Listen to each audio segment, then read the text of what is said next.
This is Marlene with Miami Ghost Chronicles, and I want to welcome you to another episode of Stories of the Supernatural. Wherever you find us, whether it's a video or podcast on your favorite platform, please like and subscribe to us so that you can get notification of when a new show is released. You can also find us on major social media platforms. If you go to MiamiGhostChronicles.com, you can find links to the videos or MP3 files, which you can download and enjoy without commercial interruptions.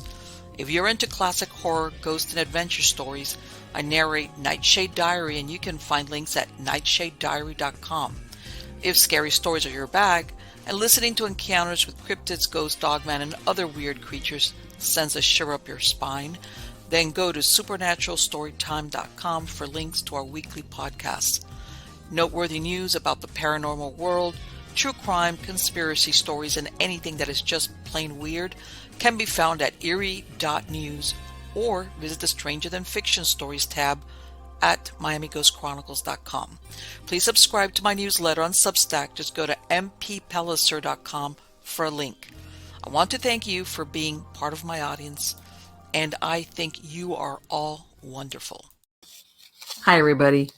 In case you're wondering why I look like I'm in the Dome of Gloom, this is yes, I am, because I found out at the 11th hour that my new puppy, which she's down there, she's acting all calm now. Unbeknownst to me, she chewed through the cable of my camera, and I found out, like I said, at the 11th hour, exactly what she had done. Because when they chew it, not to separate it, but just enough that the cable doesn't work. So basically, I thankfully I dug up this old camera I had in there, and that's why. But this one, of course, it's not good with the lighting. So sorry. But anyway, that's the explanation. While it's like, I'm doing that. But it's me. It's me. And like I explained, usually, if I put the overhead lighting on, it looks like I'm in a horror film. Like, you'll see the shadows. It'll come down. And it's like not good either way. So anyway, that's what happens when you use your emergency camera. But anyway, it's been one of those things like, you gotta love her. She's down there like acting. Wait a minute. I gotta show her. Hold on a minute. You'll see what I mean. Why I forgave her. Hold on. Come here, girl. Okay. Okay, her name is Dixie. Oh, yeah. And as you could tell, come here, she is the official mascot for the Fight Club. The rest of her is white except that black eye she's got.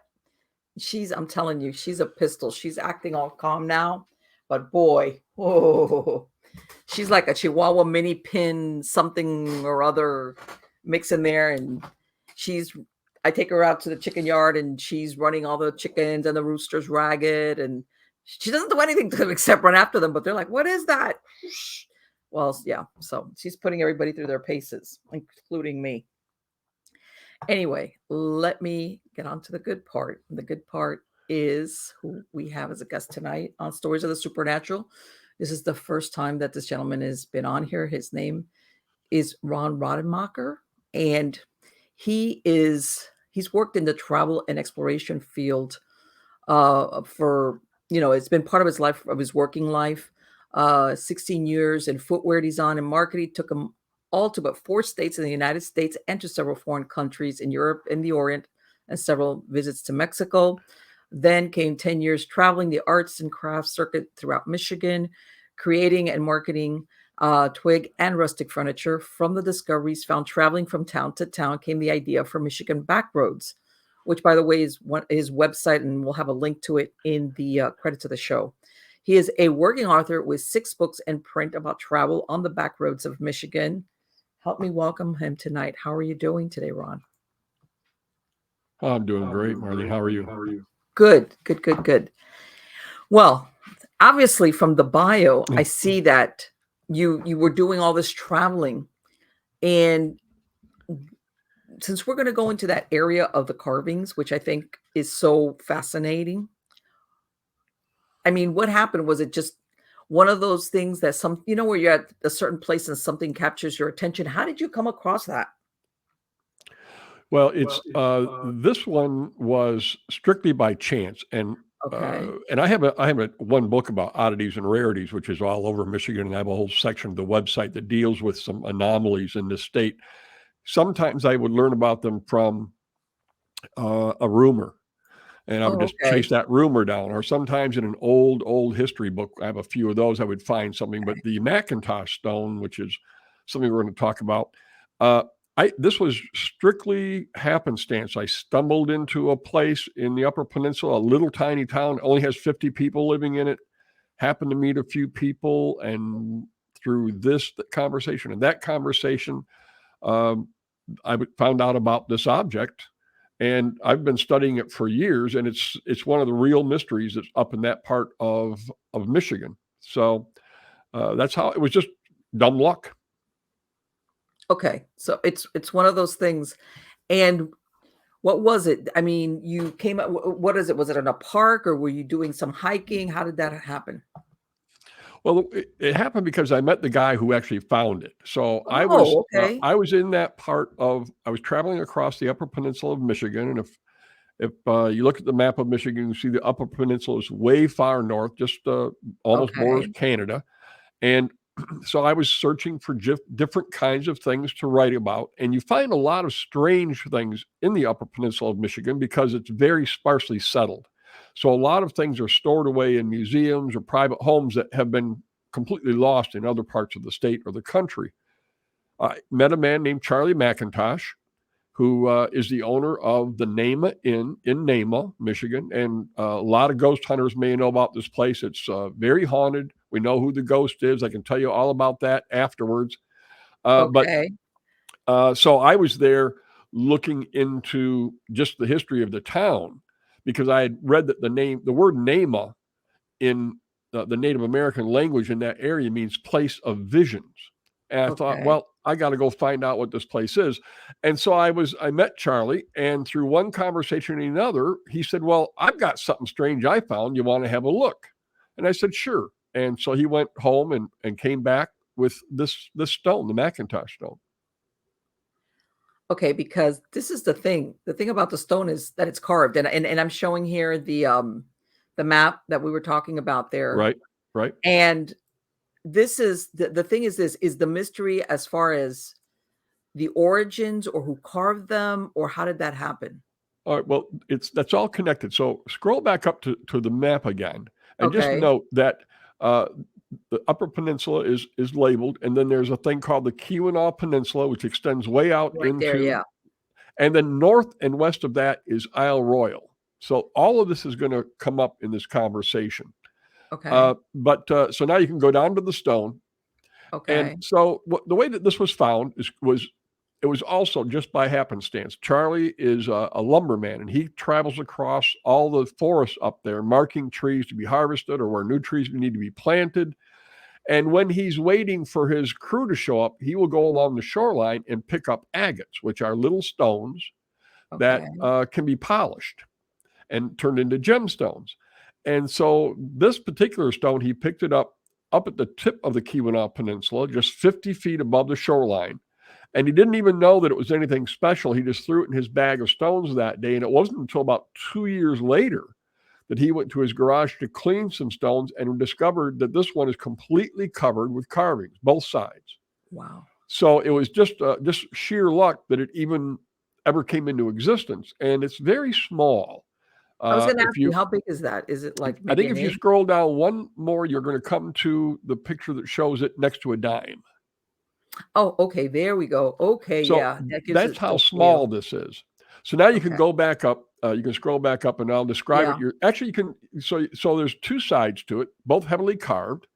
And for the longest time, we had no idea what this thing was. It was just gobbledygook. I mean, it's very complicated and it's badly faded. These photographs I enhanced. So one Okay. side, the top side, we called the spider side because on the right hand side, it looks like there's a big fat spider with legs sticking up and a big fat body. Mhm. And the other Right. side, we didn't have any idea what it was. People called it the bird side because on the left top looks like a bird head, and that's as Yes. far as it had gotten. Then I took it and began to examine it, and then I took it to the Ancient Artifact Preservation Society and discovered that the white line you see going through the bird side, that's Mm-hmm. important, that this could have been a talisman or a stone that had spiritual or holy connotations to it. Okay. And if you also look at how intricate these carvings are, and we're going to get to the high-res photographs I finally had taken, this is very, very old, and I've enhanced these. It's very faded, but you have to wonder, this little tiny stone, what kind of tool someone would have Yeah, used, that's exactly what I was thinking, and that this must have been to carve this painstaking thing. So if to you do it. scroll down a little bit, we'll go down to some of the other pictures, and then we can come back to. So that's what it looks like. Now these are the enhanced pictures. It Okay. changes color, but these are high res. And on the top one, what looks like a bird head is not actually a bird head, but below it is something with two arches, like almost like a moon or something. Well, that actually turns out to be a two-hulled ship. Really? And if you then go down to the side that says men high res, I'll describe to you what you're seeing there. Okay. So on the right-hand side, what it looked like a spider is not actually a spider. It's actually a man sitting on a throne or on a seat. His shins are at the lower part. What we thought was the fat spider body is actually his head with like a halo around it. Right. And then in front of his face are his hands. Those are his arms, his arms, and they're raised up almost like he's praying. I don't know Uh-huh. if you can see that. Yes, yes. So the center is another man, and he's actually facing the first man. And we're going to go to a blow up of this to make it better, but his head is at the top, and he is facing the other man, and he has like a sword in front of his face. Then just below that, in the middle, is his shield, and Right. then below that are his legs. He's kneeling. Those are his thighs, and Okay. he's kneeling in front of the other man.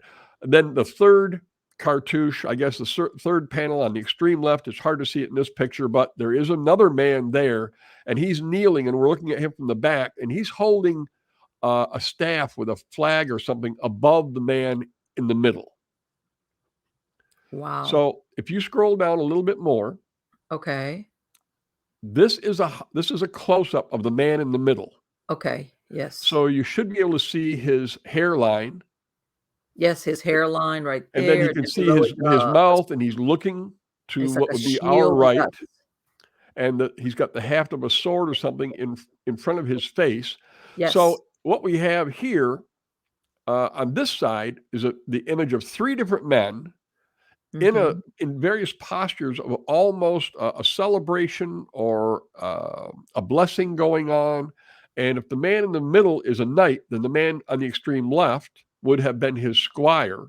Okay. And the man on the right who is seated would be either a priest or a prince, that kind of thing. Right. Somebody that he would pay deference to as far Right. as And, kneeling and or that's going to something like all come back into what we finally think that this stone is. So let's see. I got to see what's below this so I can keep the narrative on track Let me here. ask you, when you Yeah. brought this, had they seen these type of carvings before in No, any other? no, that was another. I took it to the Ancient Artifact Society and showed it to them. Nobody got anything, could figure it out. And that convention was in Escanaba. So I went back to the inn. Charlie had loaned it to me. I went back to the inn, Okay. and people were asking about. He wanted to know what happened. I said, no, nobody really got anything out of it. Well, there were guests sitting there in the tavern part of the inn, and it's a very Uh-huh. friendly place. You meet everybody when you're there. Okay. And they said, well, can we see your pictures? So I got the laptop out and was showing the pictures. And one of the people there, Dottie Parsons, said, well, that right in the middle there, that's a man right there. And she was the first one who noticed that the man in the middle was a man. We thought it was just, nobody really knew what it was. Okay. So she was the one who figured that out. And from that, then I began to research this, and I thought that I had a picture in here, and I don't. But if we go back up, if you scroll back up to the high-res pictures, I'll show you a couple of other details. Okay. So you've seen the man now, and in the high-res, you can see it much better. And these are big pictures on the website. So if you go to the website, everybody, you can see these pictures much better, and the three men are quite obvious. Now, above that, it says ship. And the important thing here is that the ship, a two-hulled ship, is the same design as ships that were used by Minoans back before 2000 BC. I was gonna say that's BC. It's exactly. I was like, wait, Minoans? What? Yeah, Minoans and Hittites, and because this all gets tied into the copper culture. And there's a mystery in the Upper Peninsula. There's 500,000 tons of pure copper that were mined in the Upper Peninsula of Michigan that are not found, and they were all mined before 1250 BC. Okay. And there's no record of them anywhere in the North American archaeological record. They've simply vanished. So, Really? and I have a whole thing on that. But so looking at the ship high res side of this, in combination, the double-hulled ship with the bird thing above it, that bird thing is not a bird, it's a buckla. And a buckla is a symbol. So let me take you back. Okay. Back in medieval times and before that, prehistoric times, BC times, people were not literate. Most people could not read. Exactly. And so if you watch movies like, from the Knights and all that, you'll see people go through towns and there's no signs on the shops or the taverns. There's a sign hanging out there with a symbol on it. Exactly. And that's how the illiterates could tell which one was where you could eat, where you could drink, where you got your shoes fixed, who the blacksmith was. These two symbols, in combination like this, with one above the other, and usually with one other part, little dots, symbolize a message. And the message is this: to be thrust upon the waters as in a great voyage. Now, this combination of symbols is found on this stone. It's found on a piece of copperware from the Norway area, the Norwegian countries, and that's from 1300 BC. And then it's also found on carvings, stone carvings. Dr. Barry Fell recorded it, this exact combination of symbols, and he's the one who interpreted that that's what that means. And that can be found in his book, Bronze, Pre-Bronze America. There's a picture of that symbolism. So when I saw that those two symbols actually mean something, if they're interpreted a certain way, I reached the conclusion that this stone was not a holy talisman, that this stone was used for someone coming here to supervise the copper mining that was going on before 1250 BC, and they were coming with ships to be thrust upon the water in a great voyage. So how that would work, Marlene, is this. Let's put ourselves back to 2000 BC. And we're Europeans, and we know, we've heard about this copper mining going on. Now, why would we care about copper? The reason we care about copper is because this was after the Stone Age. This was the Copper Age. And copper was used for weapons. It was used for cooking utensils. It was used for the rams of warships.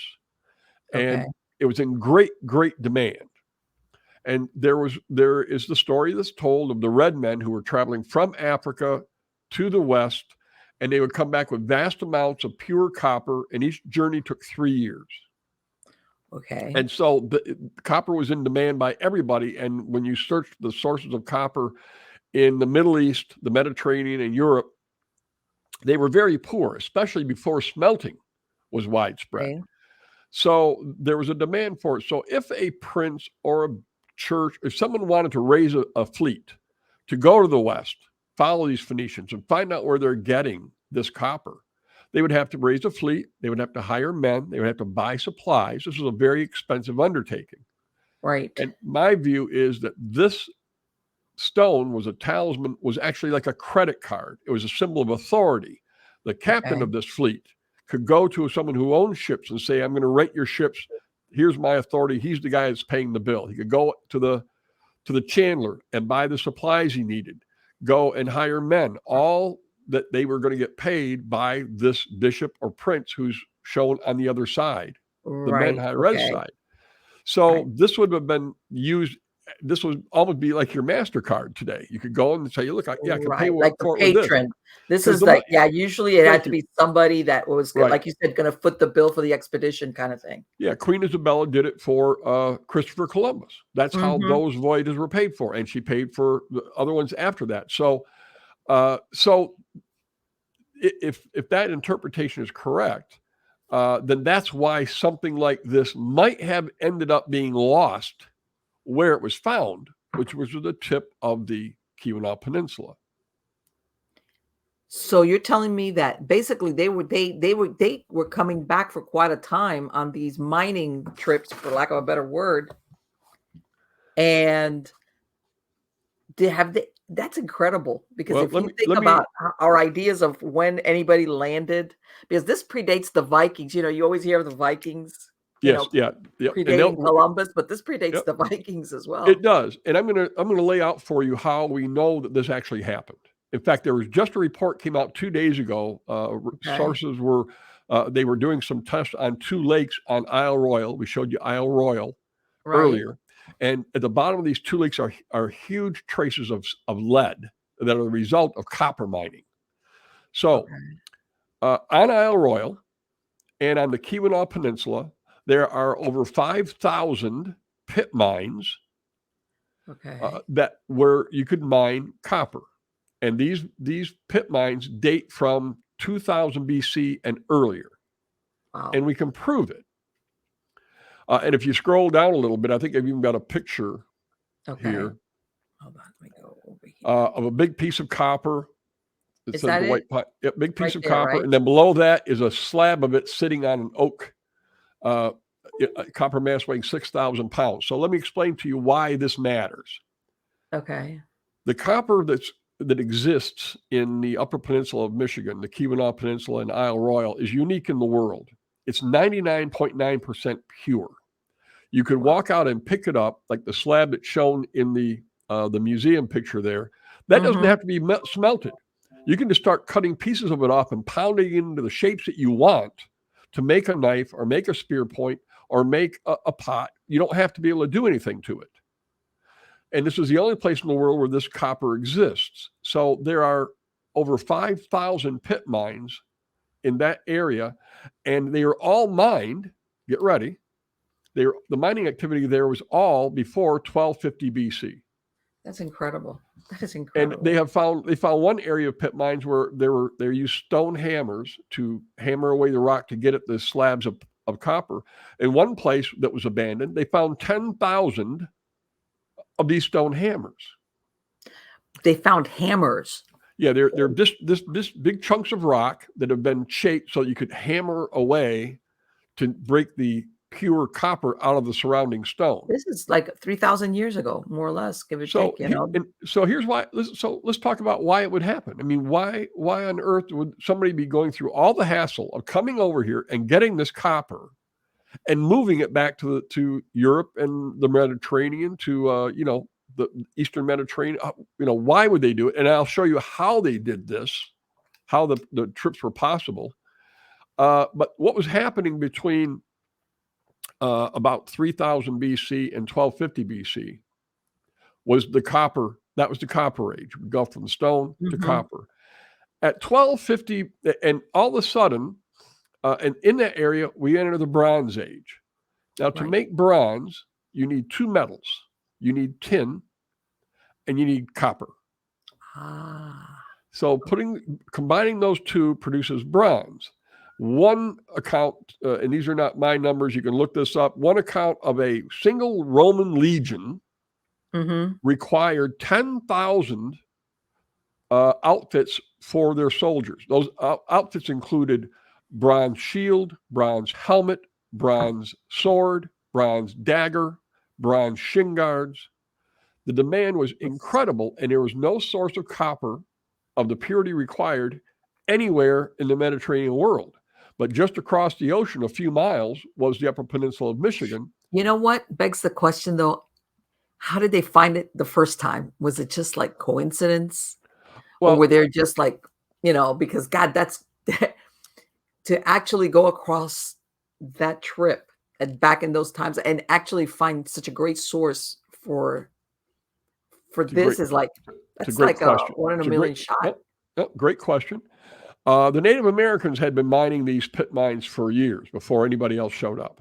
Okay. And they were turning this copper into trade goods. Okay. Jewelry. Jewelry is always hot, right, Marlene? I Oh, mean, of course. jewelry's always good. Cooking utensils, Absolutely. weapons, and these can be found all over. So this copper was traded. It's been found all the way down the Mississippi River, all the way down to Okay. the Gulf of Mexico. And but the trips were already coming here. People were coming here way before what we commonly think. And when these people came, they were looking for sources of metals. And when they found this copper, it wasn't very long before the Phoenicians, that's the ones who we think did it. Right. They were the ones who had the ships and had the know-how to travel this far, which is far simpler than people think it is. I'm going to explain to you how simple it actually is. To come over here. And so the Phoenicians didn't have to actually mine this stuff. The Native Americans did it. So basically, what do you think, they came over, maybe went up the Mississippi, and that's how they that was one way. I don't think that's the main way how this was done. There are 3 routes, which I'll explain, but I just want to point out that the copper, there was so much of it, like the slab you see down there, that's 6,000 pounds. And I have a picture on my website of a slab of copper that was pulled out of Lake Superior in 1970 that weighs 18,000 pounds. Wow. There's 9 tons. It's on display at a museum up there. So the copper was here, and they were coming for it in order to make bronze for over there. And all of a sudden in 1250 BC, right, almost exactly 1250 BC, all the mining activity in this area stopped. It just stopped. The slab you see there on the oak cradle was found abandoned at the bottom of a mine. No one had bothered to pull it out. Everybody just walked away. And the reason that happened was that at 1250 BC, the world entered the Iron Age. Smelting had reached the point where we could now smelt iron out of stone, and iron is far superior to copper for everything that it was being used for. You could make cast iron pans with it, and you could make these really, really cool swords for slaughtering your enemies who are still armed with bronze. Yes. So when the Iron Age happened, the demand for copper stopped, and the mining activity in this area halted almost immediately. And so that's part of how. So we'll go back to the MacIntosh Stone for a moment, and then if you want to, I can explain to you how this trade took place, because a lot of people say, well, these were primitive people, they couldn't have gotten this far, but I'll demonstrate how that can be done. So my view of the MacIntosh Stone is that this was being carried by a person who was coming here to supervise the purchase of copper that was being mined by the local natives. Just like we do cobalt today in Africa, in the Congo, they're mining cobalt for our electric cars, and that's all being supervised, and it's all shipped over here to be made into electric, batteries. So you think that the ones that were actually working the mines were the natives, and then they would just come and take it, purchase it from them? Yeah, they would come and purchase it from them, and they would, and in some cases, the natives were involved in transport. And this is an important point. The transport's an important point. But I think that this stone was being carried by someone in a party who was here to see the shipping or to see what the mining was going on, all that, and somehow got lost while they were camped, because the tip of the Keweenaw Peninsula is where this was found. And that's only 50 miles from Isle Royal. And it would be a very simple place to reach by boat. So that's how I think that it got lost in the place that it got lost. And the fact that it was found is because it's a very remote area and very few people even today go there. So I think that that's how the stone managed to be laying there for Charlie MacIntosh to walk along and pick it up one day when he was picking agates. That's incredible. The chances of that are, especially because of the size of that stone, astronomical. So now we have several other questions. So let's make believe that the Vikings or the Minoans were coming here in their square-rigged boats. Could they make it across the Atlantic? And could they make it up through the Great Lakes into Lake Superior, which is landlocked?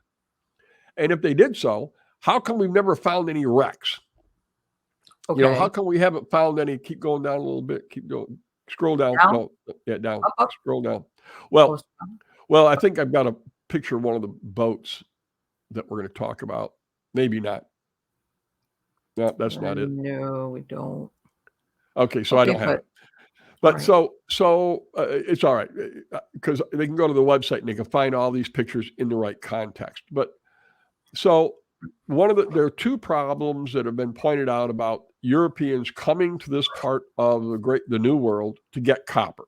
One, nowhere on the Keweenaw Peninsula, nor on on Isle Royal is there any evidence of any large dwellings being built. There are no big towns or villages. You need a lot of people to mine this 500,000 tons of copper. Okay. So there's no evidence of that. There's no big docks or anything. They're all gone. There's nothing there. And there's never been a single seagoing vessel found anywhere in that area or in any of the Great Lakes for that matter. So if they were sailing across, if they could, which I'll show you how they could do it, well, how come their ships haven't been found? How come there's no evidence for this activity other than the mines themselves? So this goes to, so we'll talk about a couple of things that covers that. See, well, I guess we'll do how could they have come here in the first place? You want to do that first? Right, yeah. Okay. So it's very simple to cross the Atlantic from the Mediterranean. First thing people think is a long, long, long, long way. I mean, it's just so far. How could they have done it? What people don't know, as a rule, is that from the Straits of Gibraltar on the western end of the Mediterranean Sea to the eastern end of the Mediterranean Sea, where Israel is, that distance is greater than the distance from the Bulge of Africa to Brazil. It's further to go just to cross the Mediterranean lengthwise, which is a very dangerous sea, than it is to cross the Atlantic from the Bulge of Africa to Brazil. Plus, you don't really have to have a whole lot of sailing skills.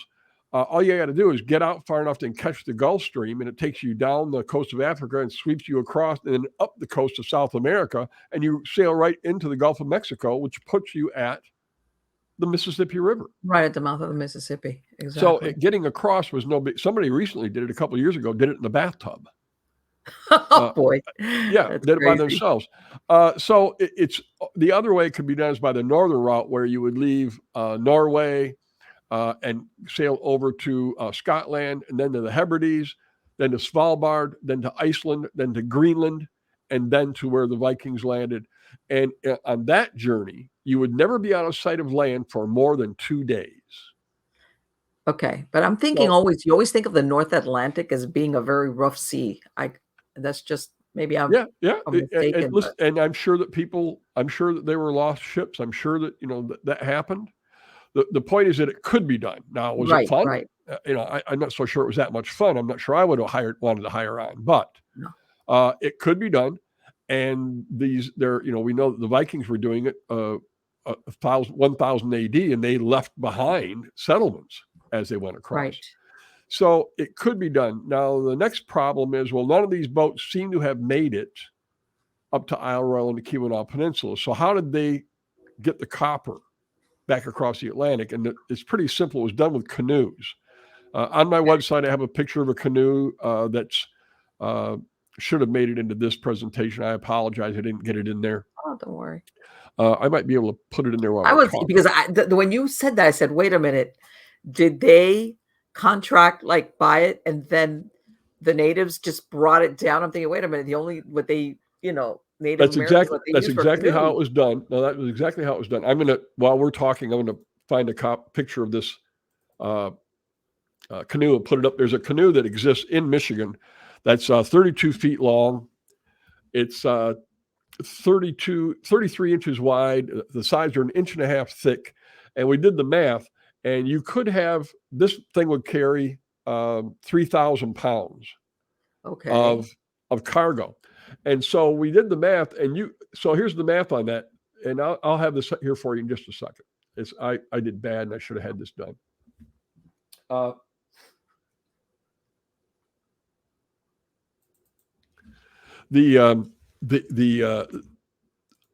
cube of copper that is 1 inch square Uh-huh. or 1 foot square. 1 foot square. So you have a Okay. cube, 1 foot square, weighs 585 pounds. What? Yes, a Okay. cube of copper, 12 that's 12 inches, weighs 585 pounds. So Wow. 4 of those would equal a ton. So Yeah. I'll have this picture of this. I'm going to put it up here in just a minute, and you'll be able to see it. Okay. So one of these canoes, I had my buddy do it.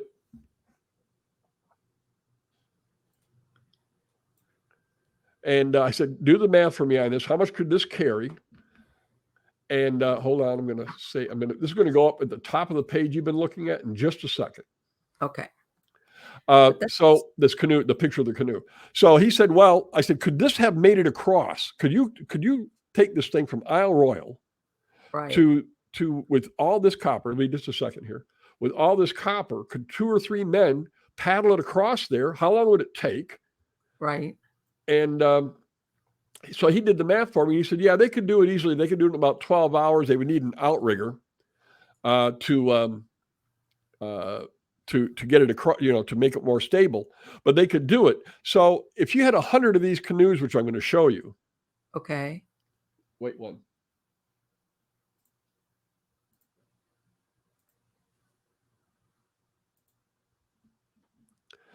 So if you had 100 of these canoes, that would mean 100 tons that you could do every week.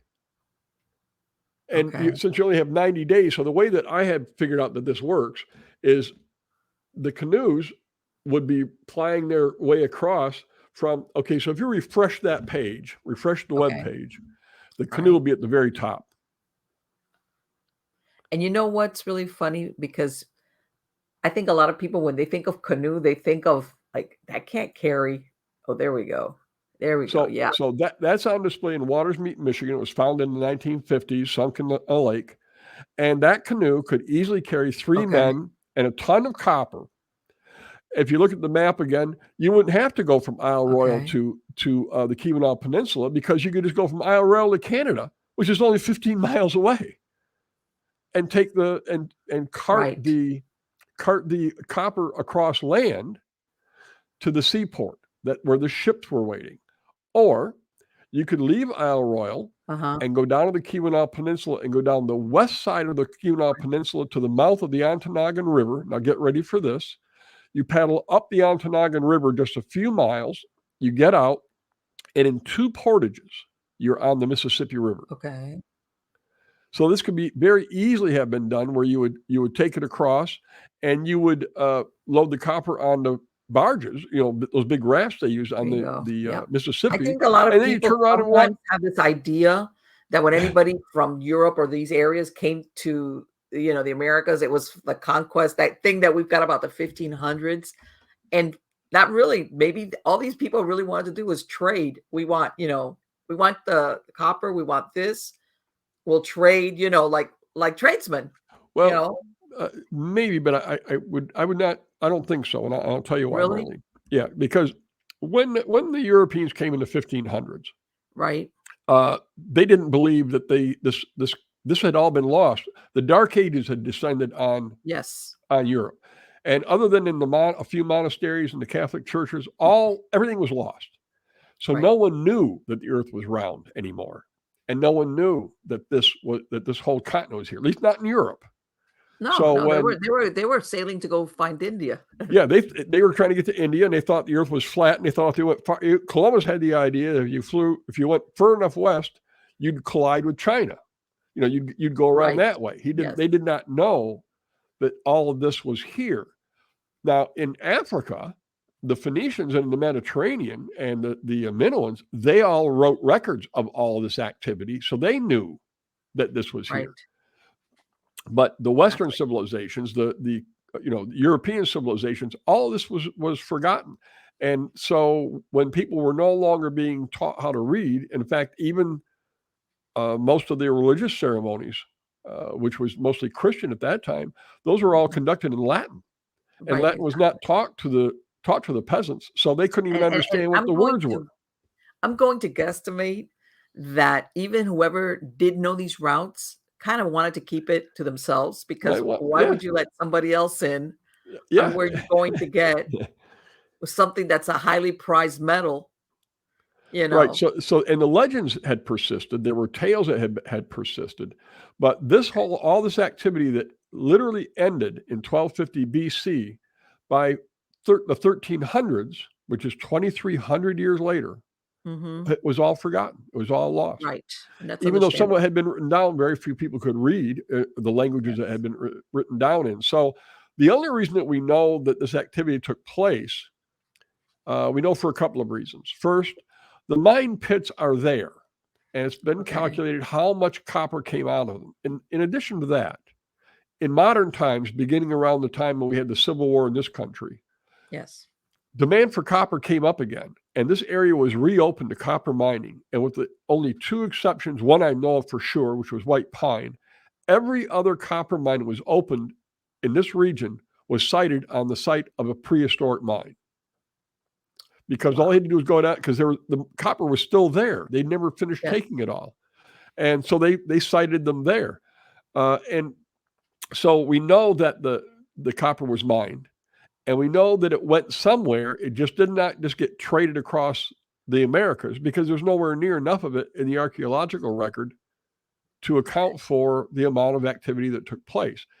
That's what led to the whole idea, was that way before we thought that was happening, peoples from the other hemisphere were coming here specifically for one form of wealth, for one specific reason. And when the Iron Age got here and copper was no longer the primary metal, that was it. Everybody stopped, because there was plenty of iron over there.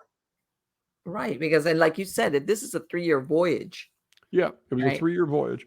So if you use these canoes and you hired the Native Americans to either take it to Canada and they could hike it across, or go down through the Gulf of Mexico down the Mississippi River, and at one time right through the center of the Upper Peninsula of Michigan, at the White River, there was a waterway that went through. It came out near Beaver Island, and some people speculate that they came through that way and went down or over to the St. Lawrence Seaway and up. But the point is that the reason that no ocean-going vessels have ever been found up in that area is because they never went there, because they didn't have to. They did what we do today. If you're mining something on land and you want to ship it across, you don't bring your great big container ships down to the port. You move it all over to the coasts, and you load the great big container ships there. And that's exactly what they were doing back in these days. So. Right, exactly. And so they had a system set up. Yeah, and it's all connected. So this MacIntosh Stone is one of two or three artifacts that still exist in the Upper Peninsula. You can go and see this stone, just like you can go and see the Newberry tablet, which is also. And Ron, they've never come across any other stones like that, or bigger, or any other iconography like that in that area or close by. The only thing that's like this is the Newberry tablets, and if you scroll down, I was looking at that. Yeah. So you'll get down below the stones, and then you'll come to this, the Newberry statues and a tablet. So we got time to go into this briefly. So in the 1860s, 1870s, I can't remember exactly when it was, 1869 or something, a big storm took place near Newberry, Michigan, which is in the center of the Upper Peninsula. And in the rootstock of a 150-year-old hemlock tree, these three statues were found. Oh, boy. And this tablet. And this tablet was made of a clay-like material. And as you can see, it has some very strange carvings on it. And so, without going into a long dissertation on this, what this tablet is a tablet that was used to read auguries, to read the future. And the way that it worked was the holy man would lay this tablet on the ground, and he would throw grain on it. And then they would record the sequence in which birds came and ate those seeds of grain, and they would record the symbol that was revealed. And that would tell the question asker whether they were going to have a successful business, or whether their marriage was going to be fruitful with children, or their voyage was going to be. All right. Now, the point of this tablet is, and I'll tell you where you can go see these too if you want to. The tablet, this language has been translated. And it is close to Linear A, and it's Hittite Minoan. This language is common in that period of time from Hittite Minoans. And you can go online and Google Newberry tablets. That's when you think of them when they find this in the tree roots. In a tree root. So no one to this day knows how the statues got there. Looks like a man, woman, and child. No one knows how the tablet got there. But the fact is that the original documents that document the discovery of these objects and the objects themselves still exist, and you can go see them if you want to. So the tablet itself has been translated a number of times, not just by one person, but it's been translated. And there's some differences in words, but basically, it what I've described is what it is. And so that would tell us that if it was found in the rootstock of a tree that was 150 years old that blew down in 1867, that means it had to have been buried or lost before 1700. So what were these Minoans doing wandering around Newberry unless they were part of a group that was there involved in all these other things? And I don't know. I'll tell you another one. It's not in Michigan, but it's the Kensington Rune Stone, Kensington, Minnesota. And this is a controversial stone that's also been translated. It talks about that this is a group of men who are on an exploration, and they've left behind the rest of their party, and they end up getting slaughtered. That one has there's some controversy about whether or not it's authentic or not. There's no controversy about these Newberry statues and tablets being authentic. They've been authenticated beyond doubt. And so in answering the question, are there any other artifacts that relate to the MacIntosh Stone and the copper? This one certainly would, even though it's not nearly as old as at least we don't know that it's as old as activity taking place here before 1250 BC. We don't know that. But the language was certainly this is Hittite Minoan. This was what they used, the language that was used in Knossos, which is on Crete, which is the city where the Minotaur was, where you had the hero had to go down there and save the virgin from the big raging bull. Right. So this is like, when we talk about ancient civilization, this is ancient civilization. Yeah. This is, long between, people sometimes, we do that. This is way before even BC, as far as, there's so much that was happening there. And I know that like the Phoenicians and all these cultures were known as great sailors. Yes. But I think that nobody ever thought that they were that good. How's that? Considering, because we always think of all these instruments that, like, how would they have known how to traverse across the Atlantic or whatever without all the more modern? That's another great question. But it wasn't just the Phoenicians who could do it. So I'll give you an example that anybody can look up. Okay. The Polynesians. Yes. The Polynesians. They populated all the Pacific Islands, thousands of miles. Right. And people, well, how could they have done it? And they did it in canoes, outrigger canoes. Right. But what people fail to understand or realize is that the Polynesians never, ever traveled on the ocean during the day. They only did it at night because they used the stars for navigation. Right. Because I believe, didn't they do a DNA comparison? I can't remember. I want to say, I don't know if it was Chile or somewhere along the coast of South and Central America. Yeah, I remember hearing about it. And they found that there was like, in other words, that there was a DNA matchup with Polynesians. Yes, which is like was. Okay. And when I don't know how much it was being done these days, but early on, when these Polynesian, like places like Tahiti and Samoa and places like that were discovered, some people took the time to talk to them and listen to the oral histories because they didn't write things down. Right. Everything was done with oral histories. And their oral histories tell that they traveled by the stars. That's how they navigated. So you don't have to have a compass. If you know how to read the stars, you can tell north from south. I've even written a children's book that teaches you how to do it. And this is what you were saying, that they traveled only by night. They traveled by night and if it was cloudy, they didn't travel. But when they had a starry night, They would go from there, and they knew how they could navigate, and then they had their own way of communicating. Okay, if you go from this spot of land, this island, in this direction for X number of days on this course toward the North Star, whatever it was, you come to the next one. And that's how they did it. And they were also able to turn around and go back home by following the stars, because the stars don't change that fast. Right. That cycle, depending on the season. And after a while, they realize. Right. Yeah. That, like you said, the oral tradition, as far as, So you didn't and have I'm to sure have some of them found it by mistake. You get blown off course, but they say, wait a minute, Yeah. And you didn't, so we have trouble thinking about things differently than things are not always like they are now. There are some people who are alive today who have never lived in a world without Facebook. Yeah. But you're too young to remember, but I can remember using a rotary phone on a party line. So, No. No. You know what? I mentioned, I remember there was a time when there was only one phone in my house, and nobody, there was no answering machines. Yeah. And somebody called and nobody answered, they'd call later or the next day. Yeah. You call back eventually, because there's no way to leave a message. Sure, right, exactly. And nobody got upset that you didn't answer the phone either. Yeah, just the way it was.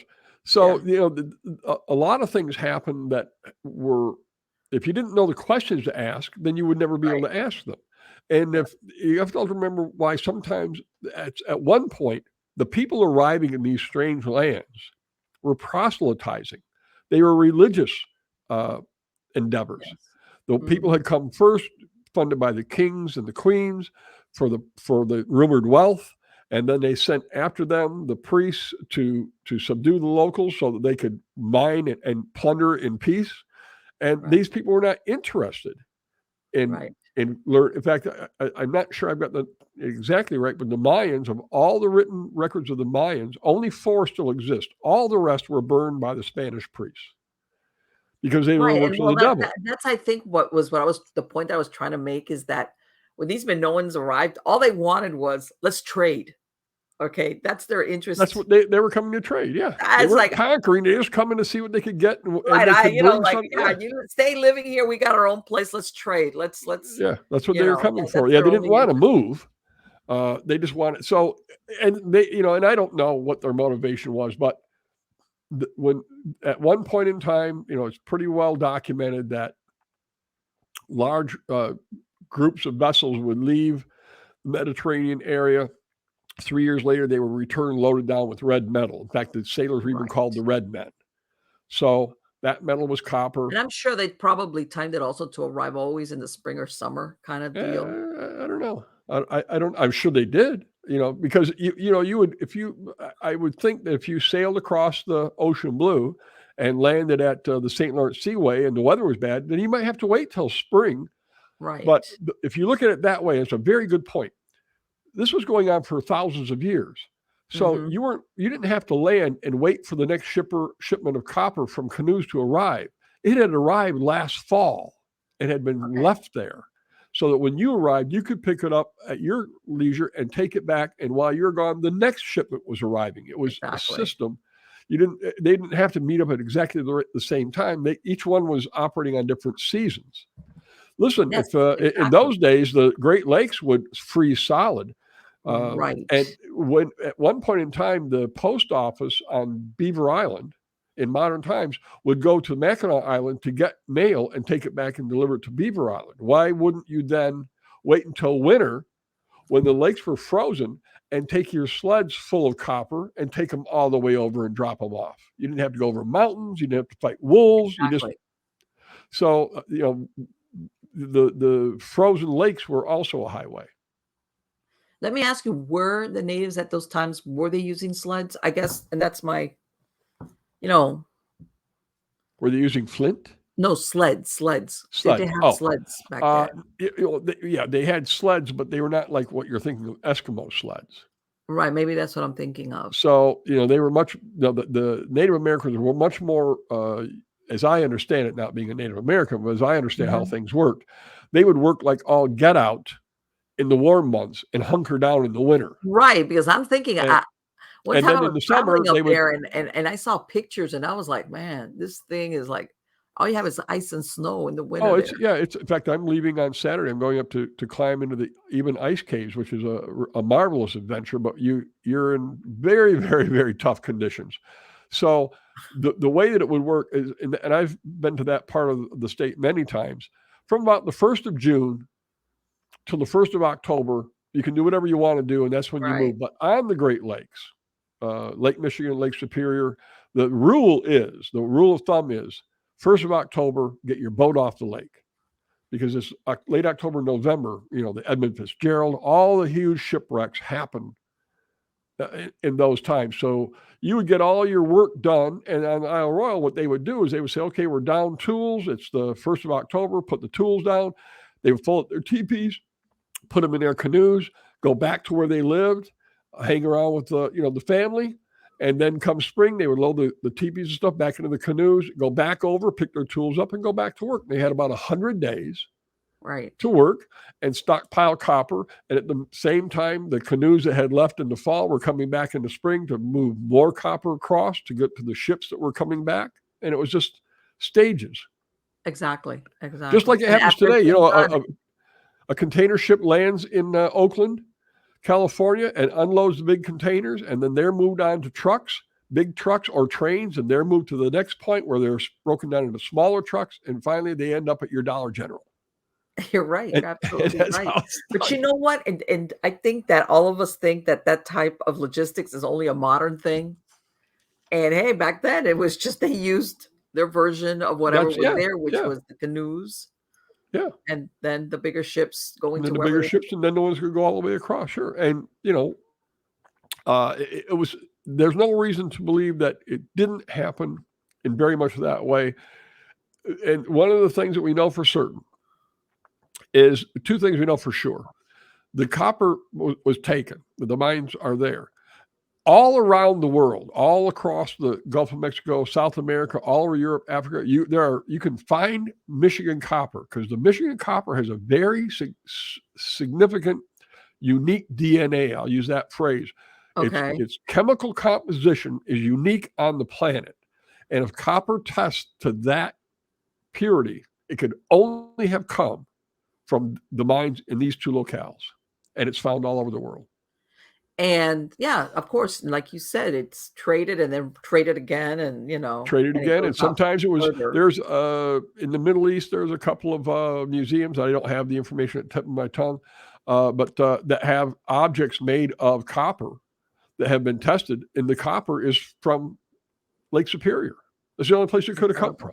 Yeah, people don't realize that trade routes, they would basically go out, they would spread out from central points. Sure. It would work itself into the most unknown places. This guy's got jade, and this guy's got copper, and this guy's got, I'll travel miles just to get the right burger. So, trade is trade, and always has been. When they stopped coming, they must have thought, what happened? What happened?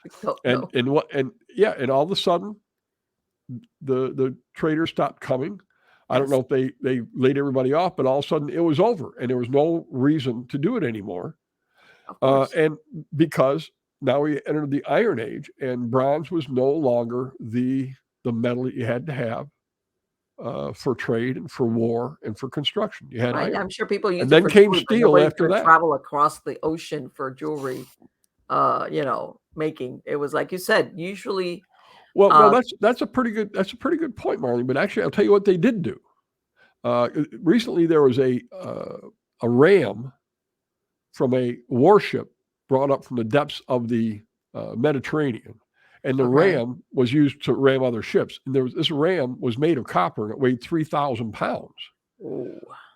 What they did was they took all the copper and melted it down and turned it into pennies.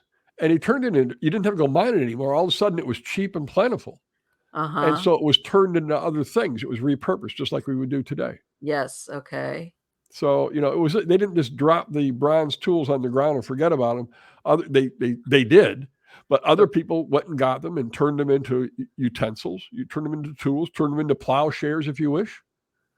Yes. And it's because they were no longer needed as weapons of war or for defense, because now we had iron and steel.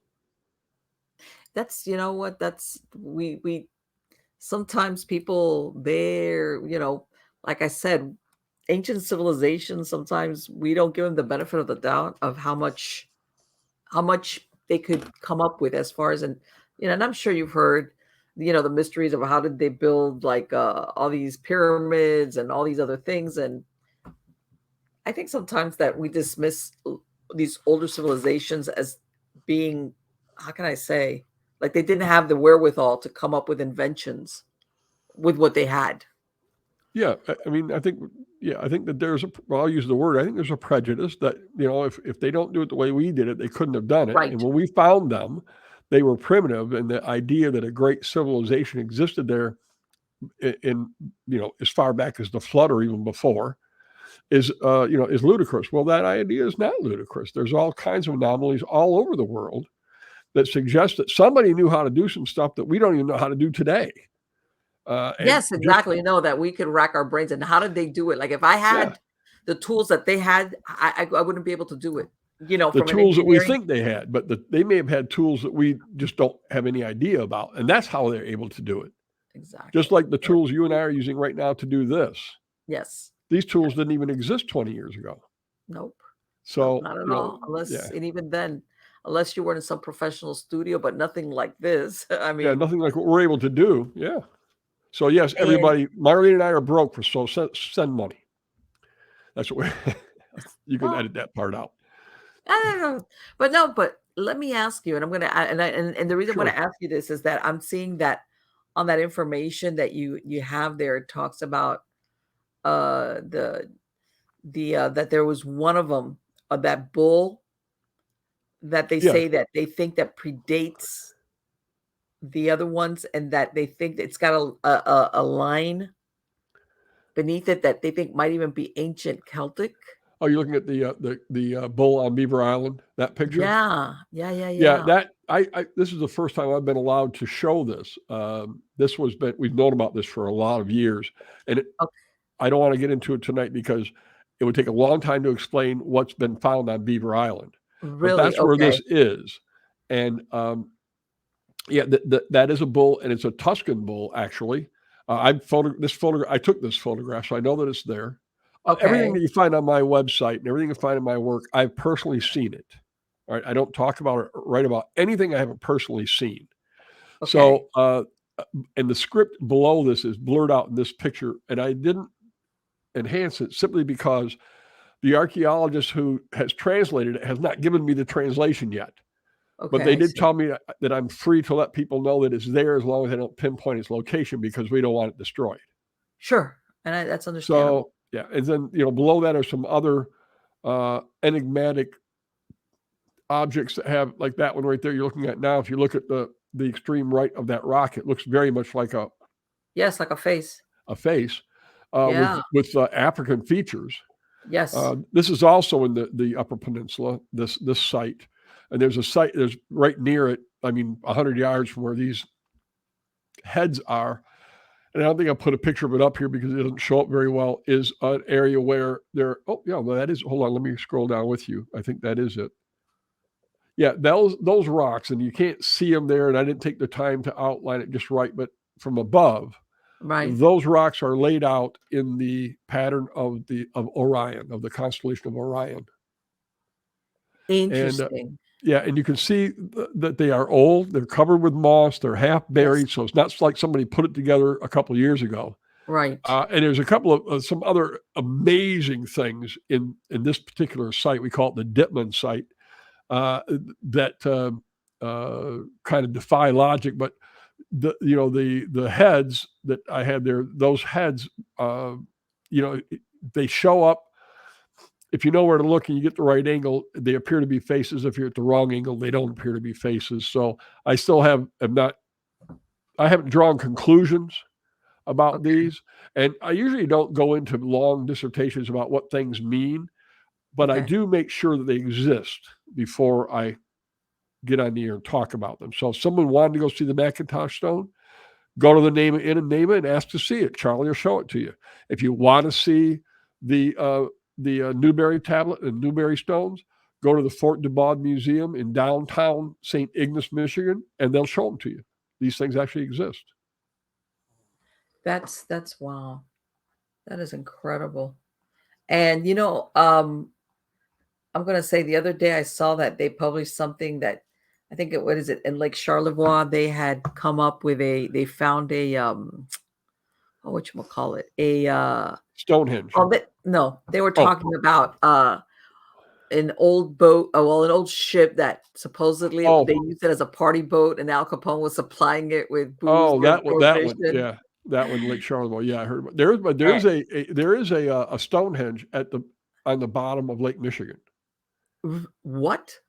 Now I have pictures of it. There's what they call a Stonehenge. It looks very, and there's also down there a picture, and I have a picture of it, of a rock that seems to have a mastodon carved on it. And because from Charlevoix, Michigan to Beaver Island, there used to be a land bridge. Okay. And I have pictures of stuff they pulled up from there, and I don't have it here. Can't go into it. But they dug up. They were Lake Charlevoix doesn't, from what I was reading, it doesn't sound like it's a very deep lake. No, Lake Charlevoix is fairly deep, but yeah, it would have been a party boat. But out in Lake Michigan, It's very deep. So in Lake Michigan, there's a place where the fishermen brought their nets up, and they brought up tree stumps that had been cut off. Wow. And so and then on the other side by Alpena over to Ontario, right, or Alberta, whichever one it is, there's a land bridge there that has not been above the water since 9,000 years ago. And they have photographs of a construction that's still down there that was used to guide animals into a killing zone, very much what is used in Lapland these days to kill caribou for food. And it's in Lake Huron. Corral kind of thing to corral. It's like a funnel shape. And this would have been constructed where it's constructed, where our environment would have been, and we could do a whole thing on this. The environment was such that at the time these hunters were there waiting to get these caribou, the glacier that cut out the Great Lakes was only 100 miles north of them and would still have been a mile thick. It would have been visible to them. Okay. That's how harsh the environment was, but yet people were already there harvesting animals that soon after the glaciers receded, after the last ice age.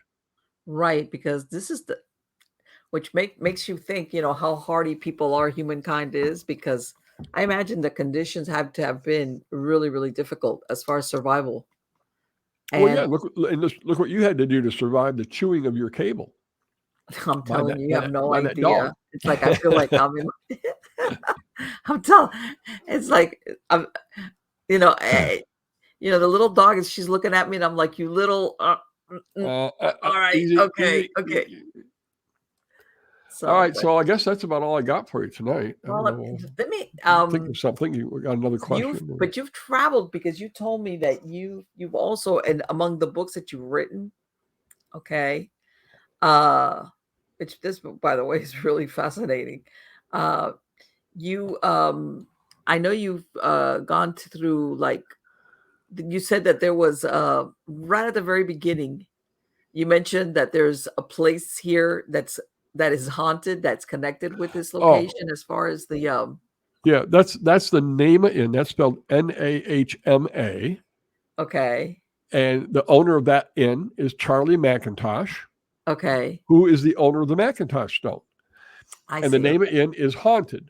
But you're going to have me come back to give you all the details on that. Absolutely, yes. Yes, but there's a long history there of this place being haunted, and they know who the ghost is and why she haunts the place. In fact, if you go to the Nama Inn and you want to rent the room that she haunts, you can rent it. Oh, really? They let you stay in the haunted room? Yeah. The inn still has like 17 rooms. I used to live at the inn. So that's why I know all this. You can. It's not, you can't rent the room online, but you can call them and say, I want room 16 or room 17. Either one of those two will do. And that's where the ghost used to do some stuff it's a woman, when she was alive. But almost everyone who's ever worked at the inn will tell you stories about things happening there that they cannot explain.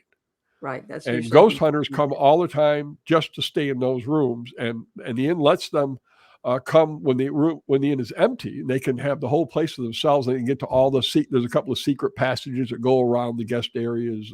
Pretty cool. How old is the inn? I think it was rebuilt in 1908. Okay, so it's been around It for a burned while. and it was rebuilt in 1908. The ghost, I can't think of her name off the top of my head. She was a school teacher, and there was a lumber company there, and she was having an affair with one of the guys from the lumber company. And in the Okay. afternoons, they would go meet at the inn in room 17 for their get-togethers, their Oh afternoon boy. lights. Yeah. Oh yeah, it gets And lascivious. let me tell you something. Stuff like that. Well, that's the good making of a good ghost story as far as Well, not what only gone that, they wrong. have, and this is not one of these ghosts that just disappeared on us. They have pictures of her. They have the whole story of who she was, because she was a school teacher there. So in the community histories, they have all this stuff. And Right. not very far away is Seshwa Lighthouse, just a few miles away, which they have. I think they've identified 5 entities that haunt that, and they have pictures of apparitions from as recently as 5 years ago appearing in that Yeah. lighthouse. Let me tell you So something. that People whole don't area realize is, that being a lighthouse keeper, and I don't know if those are the ghosts there, it can be a very lonely type of job. yeah, I'm sure of that. I'm sure of that. People, I don't know. I think human beings are too social. I think long extended periods of isolation does I'd something to probably your last, brain. I'd last 20 minutes or so. Yeah, I know. Yeah, I wouldn't last very long on that job, not that job. And there's a lot of weird stuff that happens around lighthouses and people being left there and coming back, and people have disappeared or they've Yeah, died really yeah, weird and things like yeah. that nature. It's a bad location. Yeah. Right. It has Ron. We gotta come back. We there's a lot that we could talk about. It's been fascinating to listen to the story. Yeah, And it's been fun. it's incredible because it rewrites history. I think a lot of the history that we think is history is not entirely accurate, or there's more to it than A what we've lot of been it was taught. just, yeah. I mean, it's just been left out. Yes. And this is, and I was being taught history back when history was history. Today, if it happened before 1980, it never happened.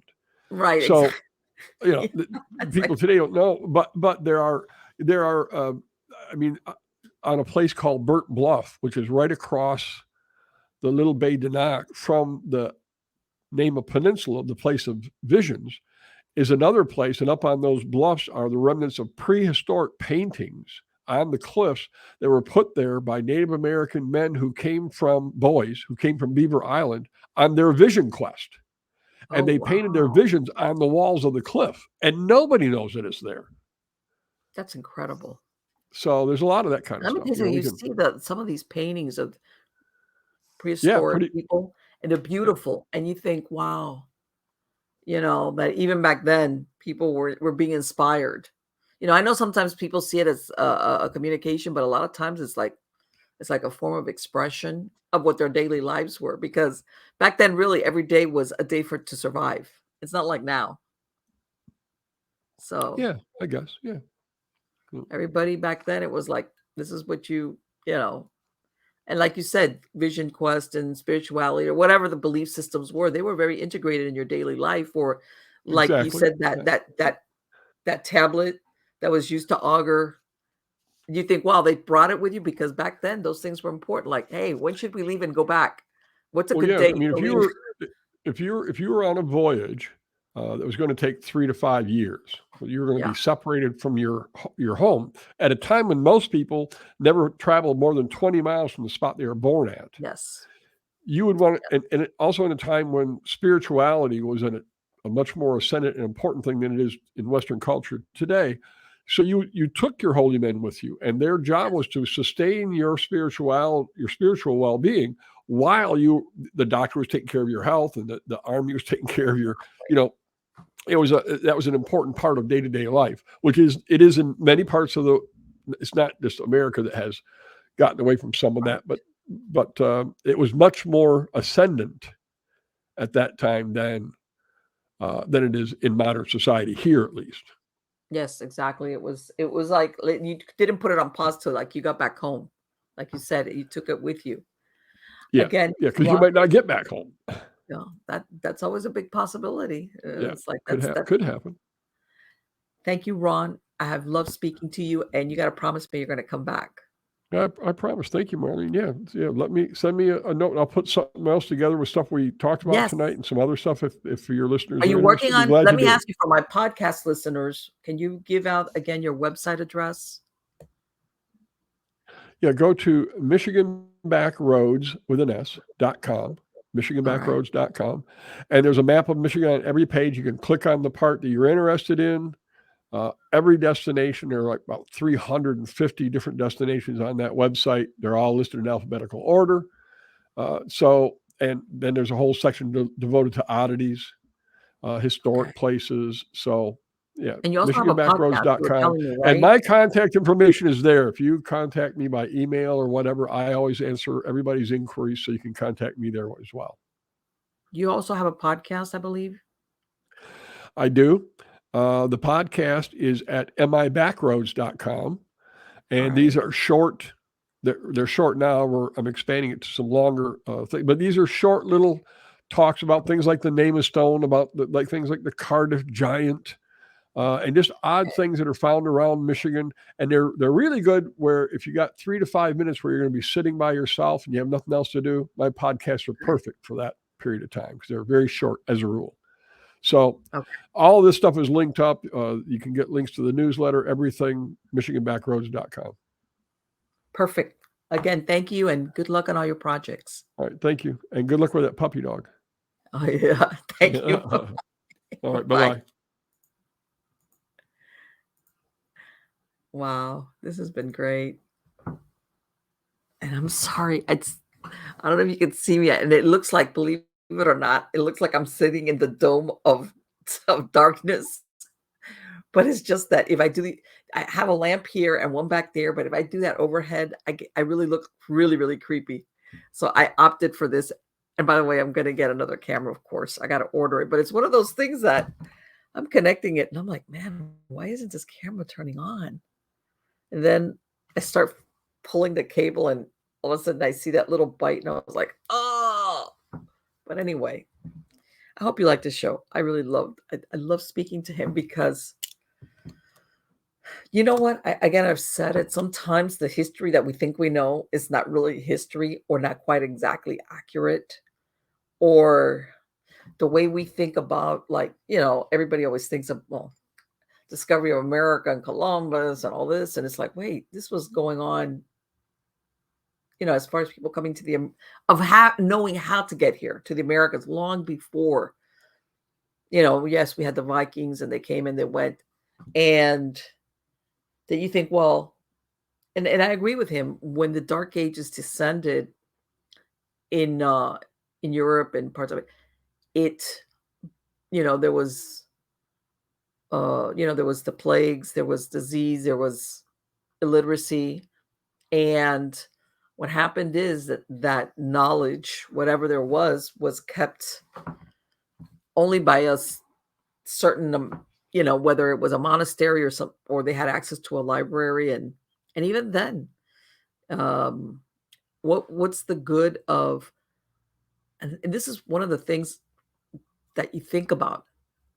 If you're going through a dark period, whether there was famine or pestilence or whatever, that doesn't leave much time for exploration or inventions. It doesn't. When you spend, when I'm talking the average person, not everybody's meant to be an explorer, an inventor, or whatever. But when the majority of your time is spent staying alive because, people died, there was disease, or God knows, or if the weather was really cold and things of this nature, that didn't leave room for people to sit down and figure things out as far as doing new things, inventing new things, going new places, because you were just trying to survive till the next day. And I think that absolutely, I agree with him that a lot of these information that was available just went away. And same thing, if some of this information was just oral tradition, all right, And or let's face it, if somebody, let's say from Europe, would have come across any of these writings, they wouldn't know how to understand it either. They wouldn't have. Besides the fact that I'm sure that if you were of the Minoans or whoever you were, and you had this trade route and you were making a lot of money from it, believe me, that was a closely guarded secret. All right. You kept that information close that maybe you might, people knew or like within the family or but outside of that, this was not like you were shouting it from the rooftops because the last thing you wanted was your competition to go out there, you know, because whoever made that money is like, okay, every 3 years, I'm going to come in with all this bunch of copper, which is going to pay for a 3-year absence. Okay, the investors, whoever, like he said, the whoever that guy was that was maybe paying for everything, the reason why he was willing to pay for everything and wait 3 years to get a return on it was because it was understood that when that ship came back, it was going to be fully loaded with, well, in this case was copper, and that it's going to make money, a lot of money, a lot of money. All right. So, but again, it comes back to what we think of is history is not really accurate history. That ancient man was doing stuff that, again, we always think of travel across the Atlantic. Well, originally it was, of course, the Columbus, the Spaniards and everything, and the galleons. And then, oh, no, we have the Vikings who were known to be like sailors. And then it's like, yeah, but somebody predated the Vikings as well. And I agree with Ron. We need to get out of that mindset that, yeah, we could do it now in modern times because we have all these things. And oh, yeah, those people back then, how could they have done it? That would have been incredibly difficult. They didn't have they didn't have I don't know if I don't want to say the machinery, but the what you needed to travel these long distances. Like he said, look at the Polynesians. They would travel by night, use the stars, things of this nature. And I'm going to say something that maybe we lost as we got more modern. I want to say these older civilizations or cultures, they were more attuned to the seasons.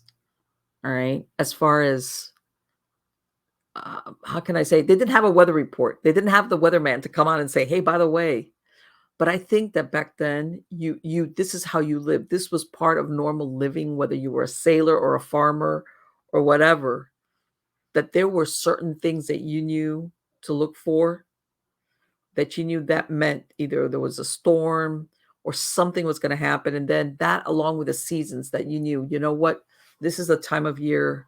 Let's talk about the traveling across the Atlantic or whatever route they took.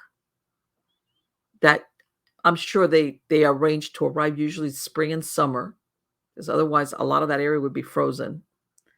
And after a while, I'm sure that there were ships that maybe that were lost, and we're never going to find them because let's face it, if it's something's lost out in the middle of the Atlantic, even now we have problems finding galleons and other ships that were lost during the 1500s or 1400s.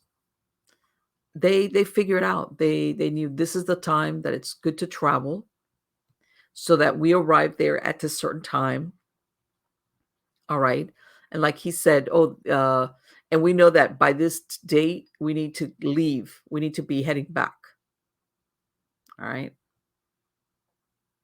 And that's just what they did it. And for all we know, they also might stop in at, because a lot of people sometimes think, well, they sailed back, sometimes some of these routes where they would go from here to here and then stop at this place and wait for a certain time and then continue on in their travels, because they knew, okay, this is the right time. If we go, we're going to get caught by a storm, because we know that this is a time period where there's a lot of storms in this area, things of that nature. But I think it's fascinating. It's fascinating because you never think of Minoans or any ancient civilizations coming up into Canada or into the Great Lakes area and trading. and trading there. Food for thought, huh? How much history do we know that is really truly accurate, and what the real version is? And I've said it before in other shows. A lot of times these academics, these professors, I'm not going to say that initially their findings were incorrect, but a lot of them, their egos got in the way when an alternate explanation came up. For them to say, we made a mistake, that explanation that we gave about when the so-and-so first landed or what civilization was doing, no, we were wrong. It was like, no, I'm going, I built my fame and fortune on this, and I'm not about to say I made a mistake. Even scientists or explorers and all these people, they had egos. And I'm going to give you a lot of these explorers that you even hear them, around the turn of the century and earlier in 1800s, and that they were sponsored by like different clubs and the governments for discovery, for scientific purposes. If you came back and you were successful, whether you were a captain or a scientist, or some of these trips that basically they were just going to different places just to bring back specimens, the fame that came from one of these trips, that this set you up for a lifetime. First of all, you were, in some cases, you might end up getting knighted. Let's say if you would do lecture tours, much like, in other words, the fame that this brought you from this trip or your discovery, whatever it might be, could set you up for a nice life. All right, just on the fame that you brought, that you discovered, whatever it was. So a lot of people, sometimes it was very difficult for them to backtrack and say, I was mistaken, I was wrong, or now we've come across something that's more accurate, which eventually, as time goes by, more people say that's the way it is, and magically that's the way it was. So again, guys, I hope you like the show. I really love speaking to Ron. We gotta talk again and discuss some other interesting things around Michigan. It sounds like there's a lot of stuff. And don't forget, go ahead and subscribe to me on Substack. I've got, like I said, all my announcements, everything goes on there.